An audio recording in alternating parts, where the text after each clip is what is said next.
na semana chamada Santa, né? Falando em Água Santa, essa semana é chamada pelo calendário cristão Semana Santa, semana que antecede a crucificação do nosso Senhor Jesus Cristo. Os últimos passos, eles foram dados, e ali nós descobrimos que neles havia uma intenção do Senhor Jesus em seguir para Jerusalém. Lá em Mateus capítulo 20, versículos 17 e 18, nós lemos assim: estando Jesus para subir a Jerusalém, chamou à parte os 12 e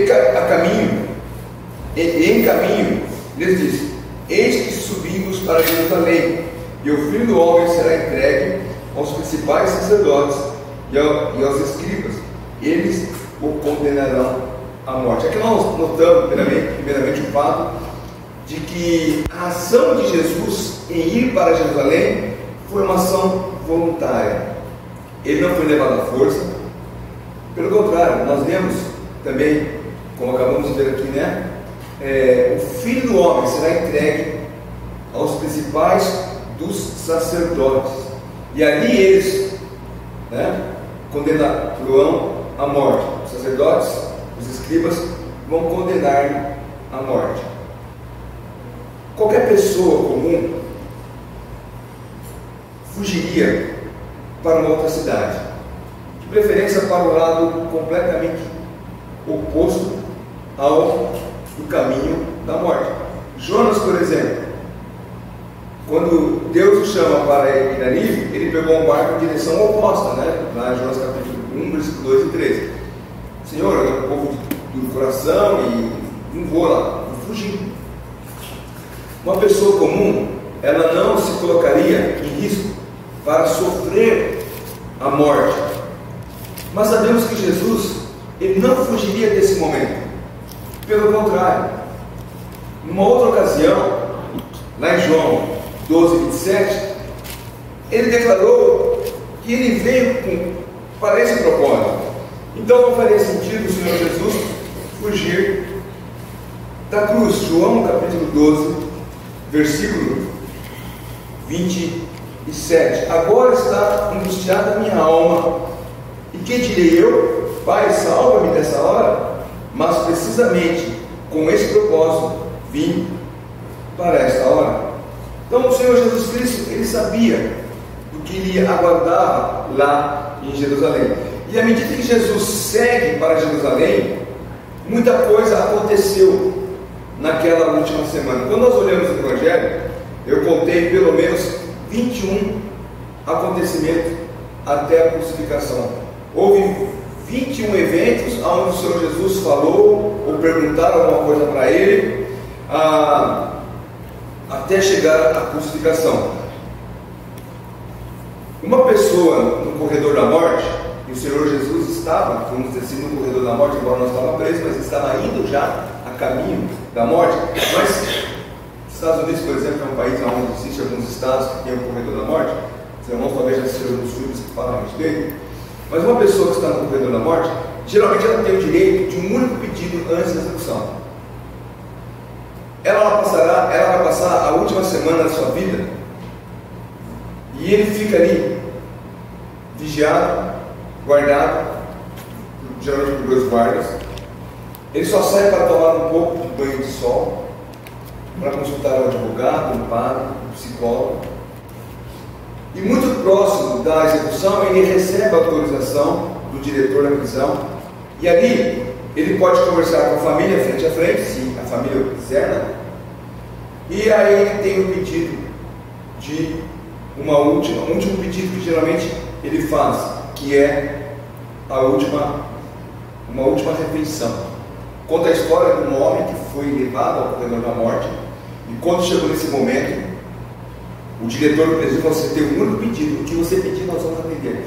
Eu gostaria de ir no casamento do meu filho. Muito bem. Quando vai ser? Bom, não sei, porque não tenho filho ainda. Então, tinha que esperar ter um filho, o filho crescer, casar, para depois ser atendido, né? Enfim, tirando a brincadeira de lá, geralmente o executado pede uma refeição. Jesus, apesar de estar nessa semana, né, crucial, estar numa semana de ser executado, ele ainda teve o cuidado de ministrar aos seus discípulos. Ele teve o cuidado de exortar aqueles que caminhavam com ele e de confrontar aqueles que viviam em pecado. Nós vamos só listar alguns versículos, nós vamos até ler, mas nós vamos listar os textos. Os irmãos podem, nessa semana, fazer exercício. Leia Mateus, do capítulo 21 até o final, e você vai ter toda a história da crucificação do Senhor Jesus. Mas depois que o Senhor Jesus entrou em Jerusalém, que é o texto que nós acabamos de ler, logo a seguir, no versículo 12, nos mostra Jesus purificando o templo. Ele não levou sal grosso, água benta, nada disso. Pelo contrário, aqui diz que o Senhor Jesus Cristo entrou no templo e expulsou aqueles que fizeram da casa do Senhor casa de comércio. Expulsou os comerciantes que praticavam comércio dentro do templo. E nós percebemos que a Páscoa, ela se tornou, em nossos dias, justamente um grande comércio. Apenas comércio. Onde Cristo foi substituído pelo coelho, né, ou o cordeiro foi substituído pelo coelho. As ervas amargas que os judeus comiam na Páscoa foi substituído pelo doce chocolate. Eu fui essa semana no supermercado e passei por debaixo daquela galeria de chocolates, né? E interessante, o tempo que eu era criança até agora, o chocolate diminuiu o tamanho e o preço aumentou. Mas é o comércio.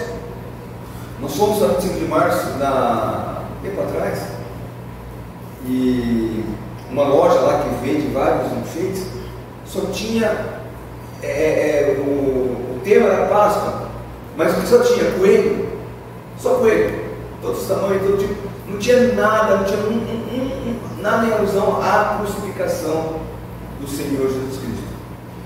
A Páscoa virou para os homens de hoje um verdadeiro comércio, e o Senhor Jesus expulsou aqueles comerciantes dali, porque eles estavam fazendo da casa de Deus casa de comércio. Infelizmente, muitas igrejas acabam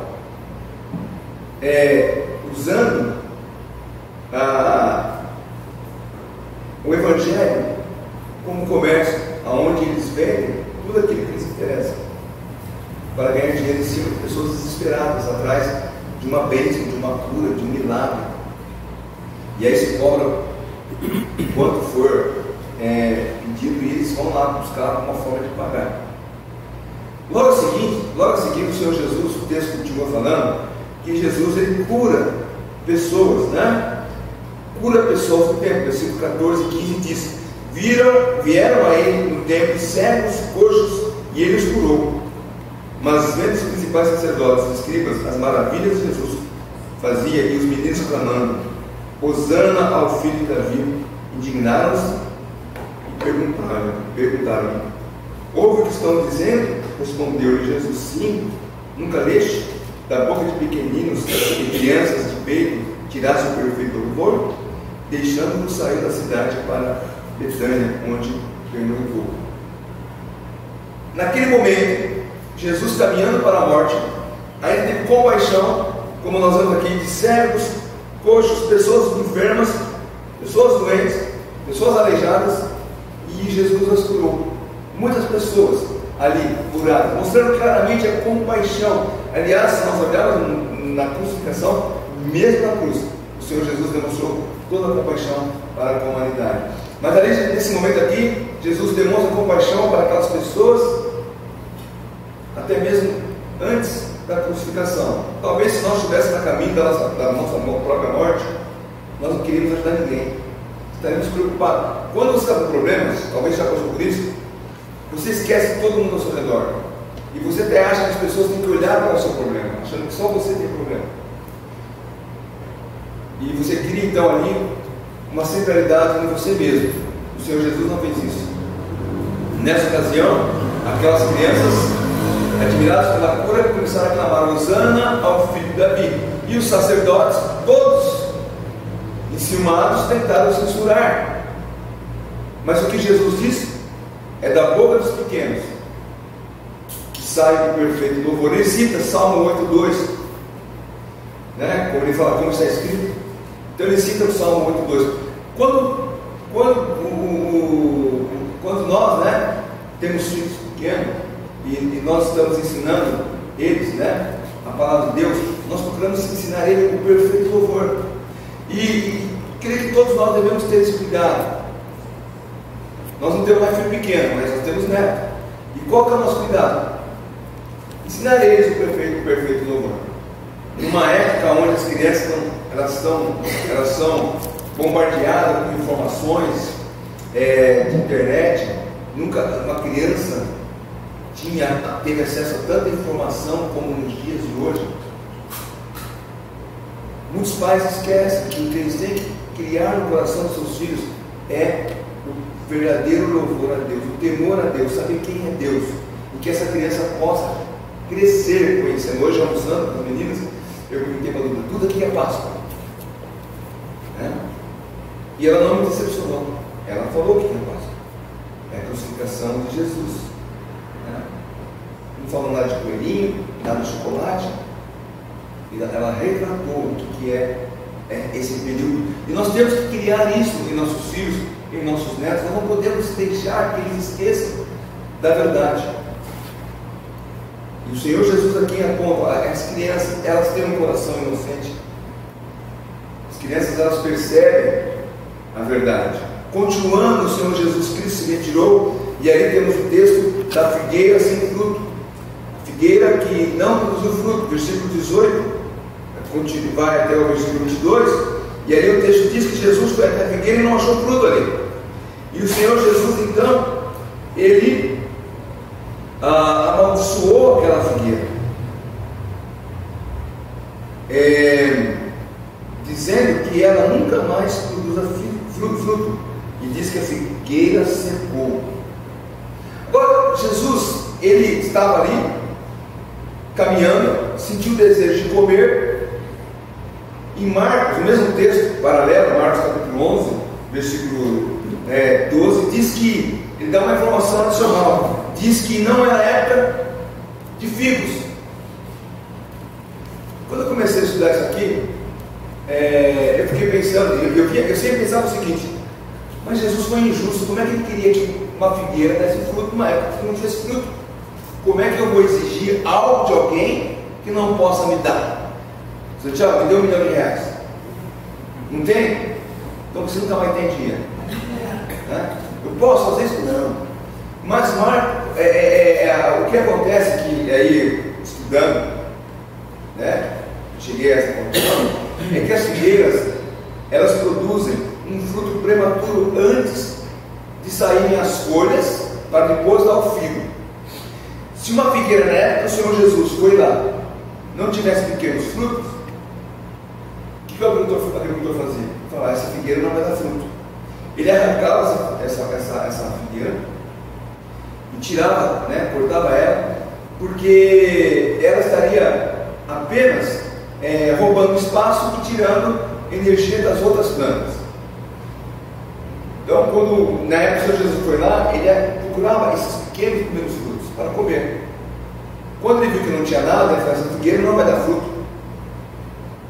E o Senhor Jesus, criador de tudo, sabendo que ela não daria fruto, a figueira secou. Ele não arrancou ela, a figueira secou. E Jesus falou a aplicação às pessoas que andam no meio dele, mas não têm fé nele e que não produzem nada. Quantas pessoas hoje nós vemos por aí que andam com Jesus, falam de Jesus, mas não produzem fruto de arrependimento, primeiramente, de conversão, depois de frutos para a glória de Deus. Pessoas que conhecem a palavra, talvez conheçam até melhor do que nós, que estudam, que sabem, mas que não colocaram ainda o seu coração na obra do Senhor Jesus Cristo. O Senhor Jesus olha e fala: esse aqui nunca vai dar fruto. E a pessoa morre sem Cristo, apesar de todo o conhecimento que ele adquiriu da palavra de Deus. Tem pessoas que gostam de estudar, tem teólogos que não são crentes, porque eles apenas querem estudar Deus, a Bíblia, os acontecimentos, mas não querem nenhum compromisso. E muitas pessoas dentro das igrejas praticam a mesma coisa, não vivem da mesma forma, conhecem, ganham concursos bíblicos, versículo decorado, mas ainda não deixaram o Evangelho penetrar no coração, para produzir o primeiro fruto, que é arrependimento dos seus pecados, e confessar Cristo como seu Salvador. Prosseguindo, o Senhor Jesus Cristo, Ele traz ensinos, novos ensinos ao templo. Ele começa a falar no templo, Ele ensina no templo. O versículo 23 diz que, tendo Jesus chegado ao templo, estando já ensinando, cercaram-se dele os principais sacerdotes, anciãos do povo, e perguntaram: com que autoridade faz tais coisas? E quem te deu a autoridade? Nesse momento, houve uma discussão com os religiosos. Como nós estamos estudando quinta-feira, né, os escribas, os fariseus, nós vimos ali que eles estavam enciumados com o ministério do Senhor Jesus Cristo. E aqui, nessa ocasião, o Senhor Jesus confrontou os mestres da lei sobre o batismo de João. Se você ler o texto, ele pergunta: olha, o batismo de João, ele é de Deus ou é dos homens? O que vocês acham? E eles sabiam que a resposta que eles, qualquer resposta que eles fossem dar, colocariam eles em dificuldade, porque se era de Deus, eles não estavam dando ouvido, mas se era dos homens, então por que eles se colocaram contra o povo? E eles mesmos disseram para o Senhor Jesus que eles não sabiam, né? Não sabemos. E o Senhor Jesus responde no versículo 27: nem eu vos digo com que autoridade eu faço essas coisas. Neste contexto, Jesus então ele vai ensinar 3 parábolas: a parábola dos 2 filhos, a dos lavradores maus e a das bodas. Nas 3 parábolas, Jesus contrapõe aos fariseus, onde eles claramente foram identificados como o filho que disse: eu vou, mas não foi, que é a primeira parábola, né? Que o pai fala para o filho: filho, vai para o campo. Não, eu vou. E o segundo filho: filho, vai para o campo. Ah, eu não vou.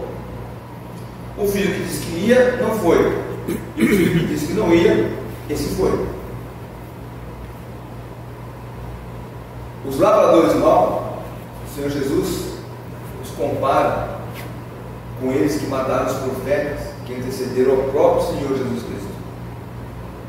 E das bodas, eles eram os convidados sem as vestes nupcial, pois queriam o reino de Deus por suas próprias obras.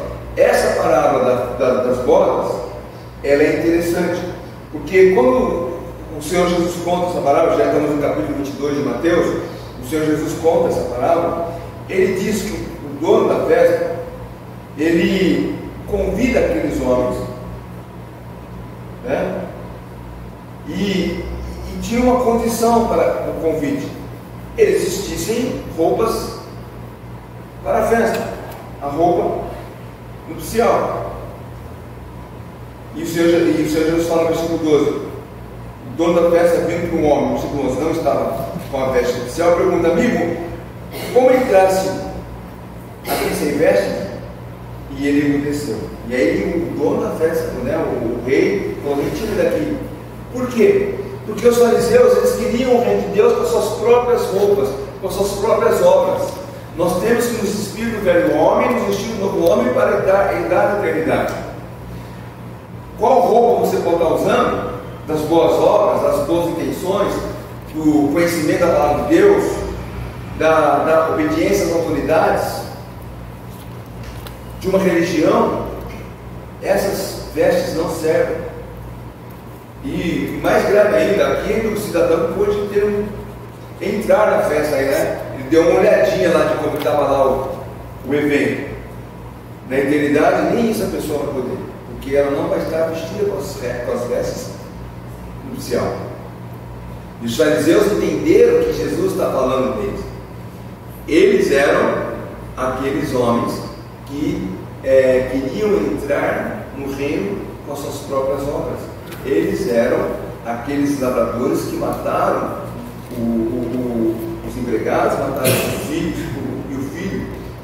Eles eram aquele filho que dizia que ia, mas acabou não indo. E o que eles fizeram? Eles resolveram então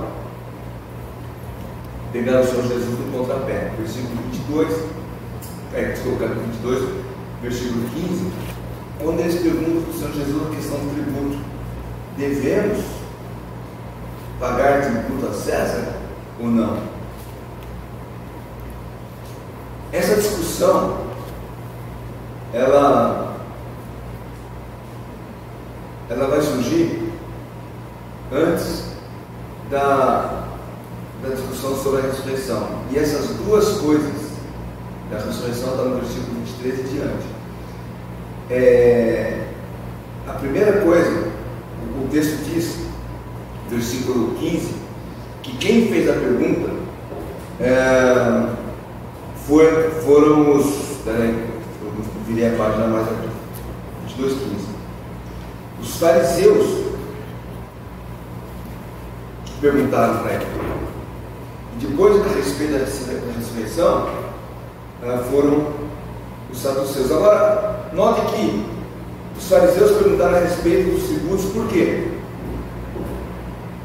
Porque os fariseus, eles eram aqueles que estavam ligados mais à prática religiosa. Então, quando eles perguntam dos tributos, quando fazem as perguntas, né, e os saduceus fizeram a ressurreição, daqui da frente nós estamos falando sobre isso. Os dois grupos, eles se uniram para tramar a morte do Senhor Jesus Cristo. Eles não se gostavam. Eles não eram amiguinhos, saduceus e fariseus, não eram amigos, mas se uniram contra o Senhor Jesus Cristo. Os fariseus, como eu disse, eram ligados mais ao povo, às questões religiosas. Então eles queriam jogar Jesus contra o povo. O que um político populista falaria? Não, nós temos que acabar com os tributos. Aí o povo: opa, nós vamos comer picanha. Opa, aí você come abóbora, né? Porque o povo quer ouvir isso: menos tributo, mais comida. Se o Senhor Jesus falasse isso, ele estaria indo contra César. Então eles queriam jogar Jesus contra o povo ou contra César. E os saduceus eram ligados à vida política. E nessa pergunta, mesmo eles não crendo na ressurreição, os fariseus não criam na ressurreição, né? Então, no versículo 23, quando eles fazem a pergunta, né? E olha que o versículo 23 do capítulo 2 diz: naquele dia, aproximando-se alguns saduceus que diziam não apenas na ressurreição, perguntaram, eles não acreditavam na ressurreição, mas perguntaram para Jesus o que aconteceria com um homem que tivesse casado 7 vezes. Desculpa, uma mulher que teria casado 7 vezes. Casou com o primeiro homem, morreu, aí o irmão assumiu ela, ele morreu, o terceiro irmão assumiu, morreu, o quarto assumiu, morreu, até o 7º morreu. Literalmente é a viúva negra. O que faria com ele? Você não acredita na ressurreição. Mas eles queriam colocar Jesus contra o povo. Porque se Jesus falasse: não, de fato não tem ressurreição, isso aí é só uma coisa que foi dada para alentar o coração do homem, eles estariam comprometendo tudo aquilo que ele ensinava: eu sou a ressurreição da vida. Só que o Senhor Jesus Cristo responde para eles que eles não conhecem as Escrituras. Versículo 29: errais não conhecendo as Escrituras, nem o poder de Deus, porque na ressurreição não casa, não se põe em casamento. Então o Senhor Jesus Cristo respondeu: olha, primeiro existe ressurreição, vocês não acreditam, vocês não creem, mas existe. Só que na ressurreição não se dá em casamento, as pessoas não se casam. E aí então vem o principal ensino de Jesus na próxima passagem, que é do capítulo 22, 34 a 40, que é o amor de Deus ao próximo. O amor de Deus, o amor a Deus e o amor do próximo para com o seu próximo, né? Aquilo que todos nós devemos seguir: amar a Deus acima de outras coisas e o próximo como a ti mesmo. Esse é o grande mandamento. O primeiro e grande mandamento é amar a Deus. E, como eu falei, aqui talvez seja o principal ensinamento, porque, como o Senhor Jesus Cristo diz no versículo 40, desses dois depende toda a lei e os profetas. E os 10 mandamentos, aí nós temos os 4 primeiros, mostrando a nossa devoção, nosso amor a Deus. Nós cumprimos os mandamentos por amor a Deus, e os outros 6 finais por amor ao próximo. Nós temos que ter isso no nosso coração. Nós devemos amar a Deus acima de todas as coisas e ao próximo como a nós mesmos. Mas nós não temos visto isso nem mesmo entre os crentes. O crente está pouco se importando com o seu irmão em Cristo, está sofrendo que sofra mesmo, bem feito para ele, e demonstrando pouco amor para com Deus. Muitas vezes ignorando, até deixando uma vida devocional, de oração, de leitura da palavra, de comunhão com Deus, por amor a outras atividades, a outras coisas. Como nós novamente falamos de quinta-feira, a nossa presença no culto reflete a nossa intenção primária, que é o amor a Deus. Então eu não venho no culto porque o primordial não é vir ao culto, o primordial é amar a Deus. Consequentemente, por amor a Deus, eu participo dos cultos. Todos aqueles que eu tenho condições, possibilidades de estar presente, eu devo participar. Para ter comunhão com os irmãos, para louvar a Deus através dos cânticos, de oração para interceder pelos nossos irmãos. Agora, Jesus é quem interrompe, né? Fizeram 2 perguntas para ele e ele agora vai interrogar. Mateus 23, versículo 41, quando ele pergunta: quem vocês pensam de Cristo? Quem pensar igual de Cristo? E eles não tiveram resposta. Mas o Senhor Jesus Cristo responde, né? Ele é tanto o Senhor como o Filho de Davi. Como Deus, Ele é o Senhor de Davi. E como homem, Ele é o Filho de Davi. Se os fariseus estivessem preparados a serem ensinados, eles teriam reconhecido Jesus como Messias, o Filho de Davi, através da linhagem de Maria, e o Filho de Deus, através das suas palavras, da maneira de agir, através das suas obras. Mas eles não reconheceram Jesus Cristo. E aí então, isso traz ao coração deles mais ódio contra o Senhor Jesus Cristo. Seguindo, já no capítulo 23, nós estamos falando da última semana do Senhor Jesus Cristo, e aqui o Senhor Jesus Cristo, ele vai censurar os escribas e os fariseus. Ele começa a falar a respeito, adverte os seus discípulos a não agirem como eles. Por quê? O texto diz aqui que os fariseus e os escribas diziam uma coisa e faziam outra. Eles praticavam a religiosidade, mas não viviam a religião. A palavra religião, ela vem do verbo ligar, que significa ligar de novo o ser humano a Deus. E o único que pode fazer a ligação do homem para com Deus é o Senhor Jesus Cristo. Nossas obras não podem, as nossas práticas religiosas não podem. O ser humano vai a Deus, e Deus vai ao ser humano somente por Jesus Cristo. Deus manifestou ao mundo através de Jesus Cristo, e assim que pôde ligar o homem a Deus. Não pregamos uma igreja, não pregamos uma religião, pregamos apenas Jesus Cristo. É lógico, já falei recentemente disso. Muitas vezes quando alguém pergunta: qual é a tua religião? Eu sou crente. Eu sou evangélico.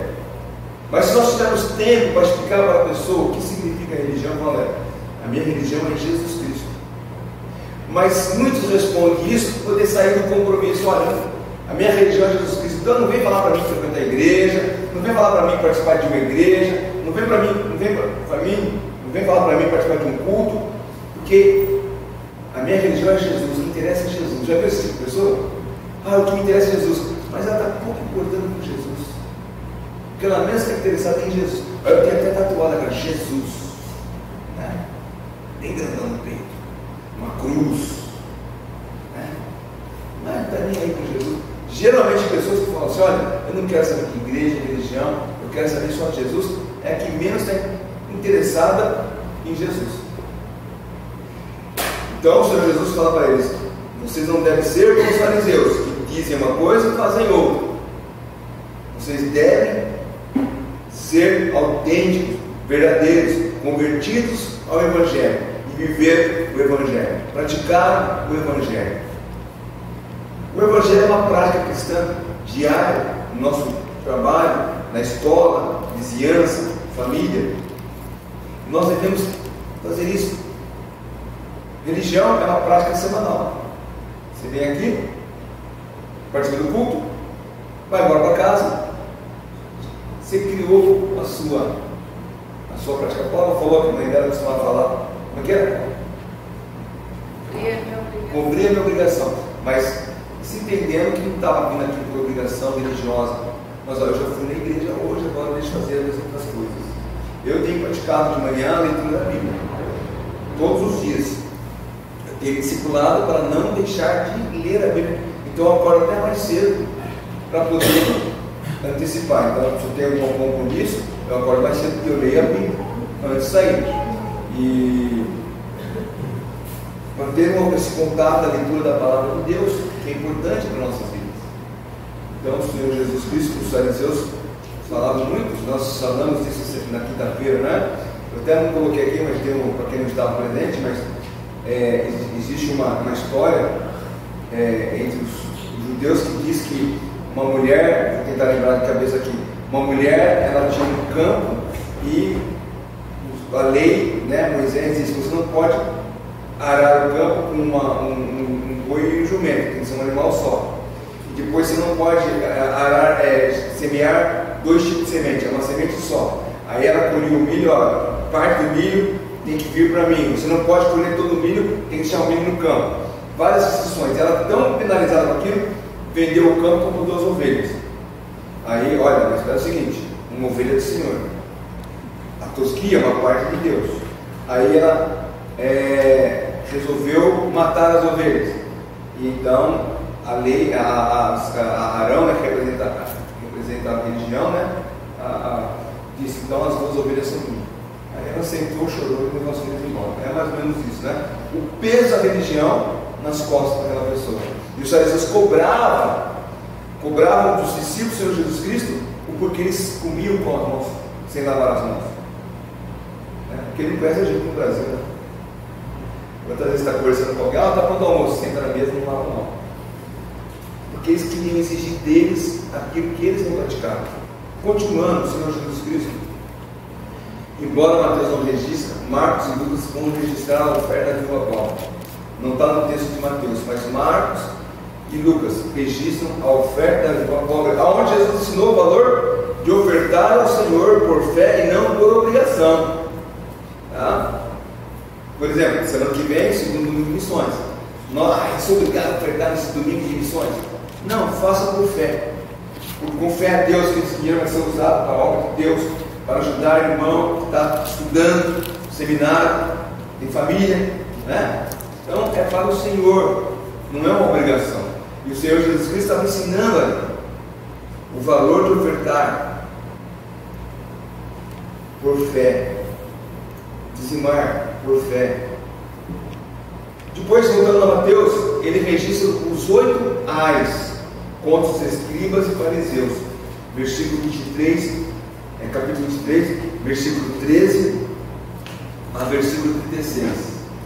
E Jesus chama aqueles homens de hipócritas, cegos guiando outros cegos, sepulcros caiados, víboras e serpentes.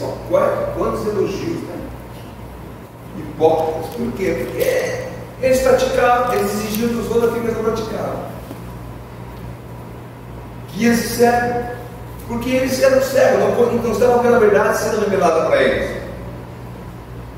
Sepulcro caiado. Nós temos um ditado em português que é mais ou menos igual: por fora bela viola, por dentro pão bolonete. fachada linda, mas podre, completamente podre. Aqueles homens eram assim, vestiam suas vestes religiosas, mas eram podres. Víboras e serpentes, porque estavam sempre tentando, né, de um jeitinho ou de outro, pegar o Senhor Jesus no contrapé. E você acha que Jesus ganhou likes com esses 8 likes? Se fosse o dia de hoje, Jesus seria cancelado, né? Porque hoje em dia você fala qualquer coisa que ninguém gosta, que alguém que não gosta, você é cancelado. Mas os 8 A's são práticas que não podiam religar o homem a Deus. Pode suceder os 8 A's, você vai ver que são práticas que eles tentavam fazer para chegar até Deus, e não conseguiam chegar até Deus através dessas práticas. O capítulo 24 a 25 é reservado para o sermão profético. E aí nós não estamos estudando o texto, né? Só estamos passando por cima, estamos lembrando que Jesus está na última semana, e aqui então ele fala do final dos tempos, o sermão profético. Dentro desse sermão profético, ele traz a destruição do templo, que já aconteceu, quando ele fala que não ficava pedra sobre pedra, mais ou menos 70 anos, no ano 70, né? Do nascimento de Jesus Cristo. Ele fala do princípio das dores, o início da tribulação. O que nós estamos vendo hoje podemos chamar de Vampier, ou pré-estreia, como se falar, é a sombra projetada do que vai acontecer. Você está andando num dia de sol assim, um prédio de 20 andares, o sol está projetando a sombra da prédio, está lá. Você pisa nela, mas você não está pisando no prédio, o prédio está aqui. Ainda vai acontecer. Não teve início a tribulação. Depois virá a grande tribulação, chamamos, né, a segunda metade da tribulação, e o seu fim dará, isso aí Jesus está falando tudo aqueles 2 capítulos, se dará com a vinda de Jesus Cristo. Todos os sinais que o Senhor Jesus predisse em Mateus 24, que vão conduzir a vinda visível, ela tem seus paralelos no Apocalipse capítulo 6 e 19. Muitas igrejas pregam que isso já aconteceu, outros dizem que já está acontecendo, mas nós vemos que vai acontecer.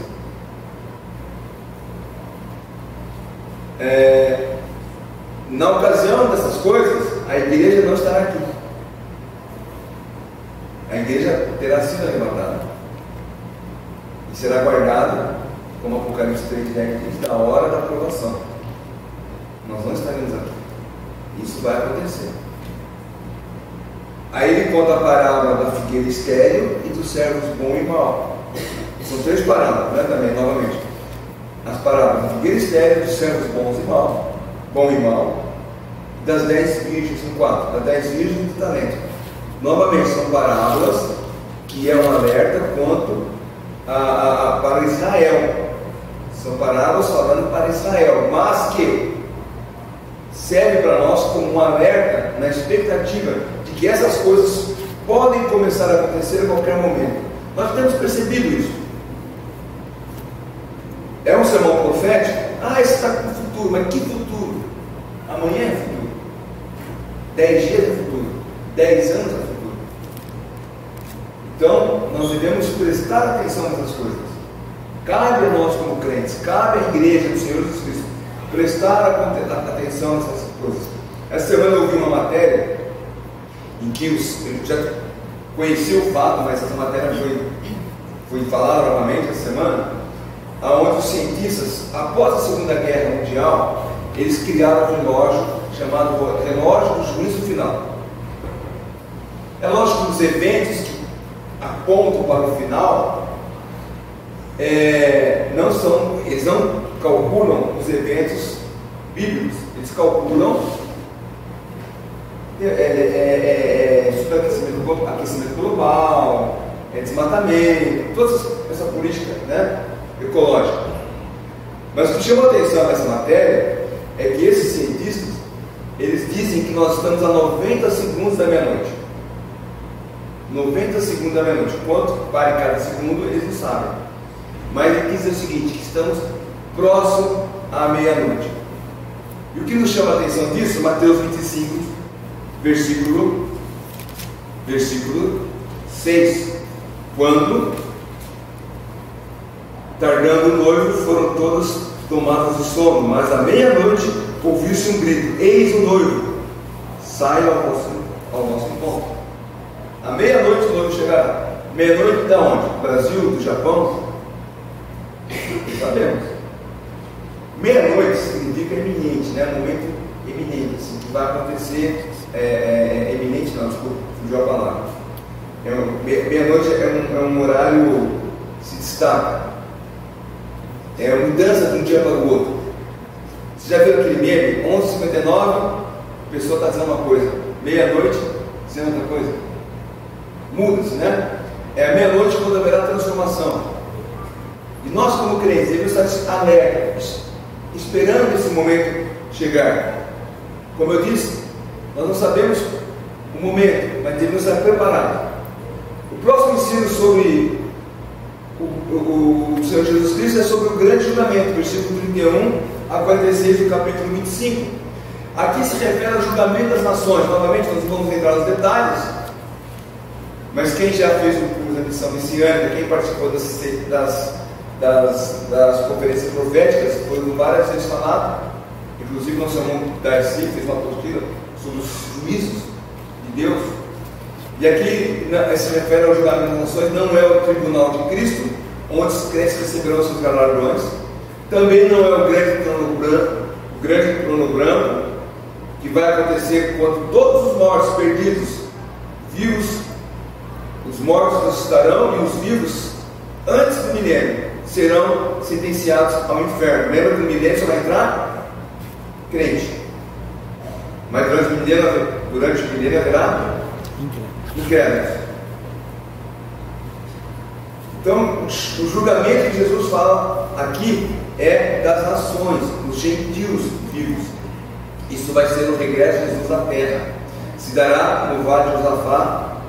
Isso vai acontecer no final da tribulação, justamente ali, quando eu falei que os crentes entrarão no milênio e os incrédulos serão executados, lançados no fogo do inferno, esperando a ressurreição no final do milênio, para receberem, né, já então o destino final. O próximo evento, Mateus 26, o plano para tirar a vida de Jesus, versículo 1 a 5, né? O plano de tirar a vida do Senhor Jesus Cristo. Novamente vemos aqui Jesus, ele sabia o que estava por vir, e não foi pego de surpresa. Olha o versículo 22: sabeis que daqui a 2 dias celebraremos a Páscoa, e o Filho do Homem será entregue para ser crucificado. Ele já estava preparado para aquele dia. Ele não foi pego de surpresa. Depois nós temos Mateus 26, 6 e 13, e eu quero destacar o capítulo de João, porque João traz uma informação que Mateus não traz. É quando Jesus é ungido em Betânia. Nós vemos que essa mulher que Mateus diz, João, ele diz que é Maria, irmã de Lázaro. Agora é curioso ver que novamente Marta e Maria estavam ali. Marta,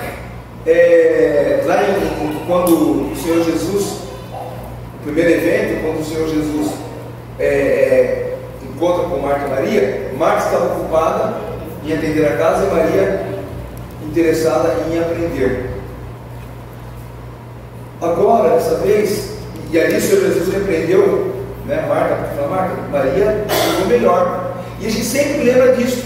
Não seja como Marta, seja como Maria. Só que aqui o Senhor Jesus elogia Marta, porque Marta escolheu fugir do Senhor Jesus Cristo. E o Senhor Jesus Cristo disse: você será lembrado, sua história será lembrada para todos sempre. Versículo 13: em verdade vos digo, onde for pregado em todo o mundo esse evangelho, será também contado o que ela fez para a memória sua. Só que muitas vezes nós pregamos o evangelho e falamos que Marta escolheu servir.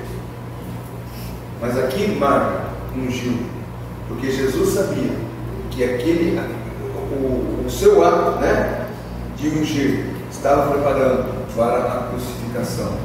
Daí nós seguimos para Judas efetivando a traição, versículos 14 e 16 de Mateus 26, a aliança, o dia se aproxima, os inimigos de Cristo se uniram para matá-lo. Judas combina entregar aos líderes religiosos. E eu vou usar a mesma frase que eu falei sobre o decreto de César Augusto, quando eu falei que o decreto de César já tinha sido decretado por Deus, né?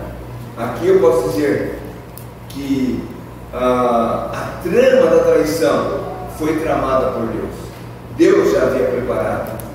Ele vai os dois textos que o Senhor Jesus menciona aqui, no capítulo 26, versículo 14,